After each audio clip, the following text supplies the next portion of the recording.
budaya banyu sumilir ingkang wonten ing dalu punika sampun sumadyo ngaturaken pagelaran ketoprak Mataram Setupaingan ingkang kaping 2setunggal.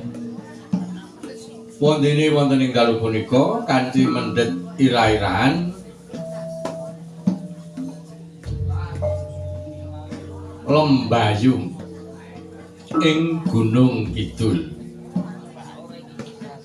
Pendhapuk saha dalang dening Sederek Yunanto, pranata gending dening Sederek Kelik Parjiyo, waranggana Nyi Winarti, Nyi Mami Suparmi saha para kanca. Keprak dening Sederek Martono, Sederek Teguh Widodo saha kabiyantu dening Sederek Anom Sucandra. Sedaya menika dipun sesepuhi dening Sederek Tejo Asmara. Para pamriksa kepareng ngaturaken menggah dapukaning para paraga. Ki Ageng Giring utawi Raden Karnadi katindakaken dening Sederek Martono. Wondene Rara Lembayung utawi Niken Purwosari katindakaken dening Sederek Asih Lestari. Wondene Sederek Dewi Susanti wonten ing dalu punika ngayahi minangka Ambarwati. Sigit Umbaran katindakaken dening Sederek Suparmin. Panembahan Senopati katindakaken dening Sederek Yunanto. Wondene Sederek Wahdi minangka tumenggung alap-alap. Gagak Baning katindakaken dening Sederek Maryoto.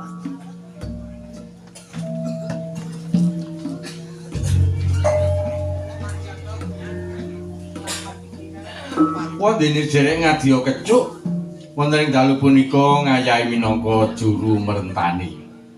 Raden Mas Rejoso katindakaken dening Sederek Sumardi.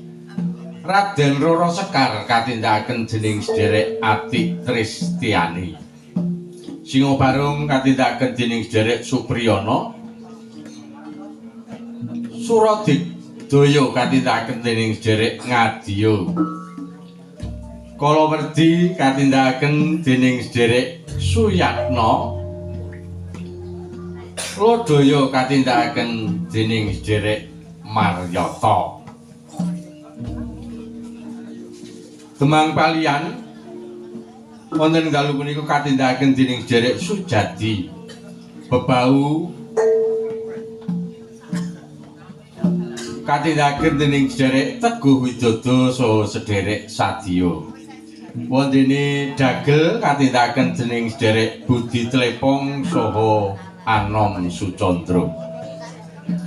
Para pamriksa, pagelaran wonten ing dalu punika sagedipun giyaraken karana panyempuyungipun penggilingan bakso Bapak Margono ingkang mapan wonten ing Dukuh Danamulya Nanggulan Kulon Progo. Zaki Tirta Janti Nanggulan Kulon Progo sarta Bas Production lan ugi NPP Photoshop.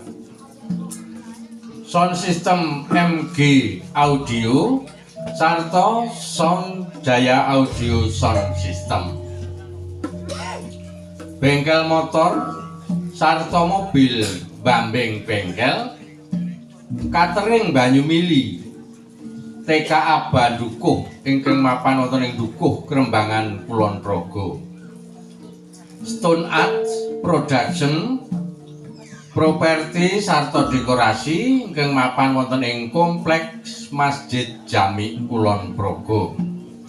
Datang kesupen warga Kampung Wonosutan.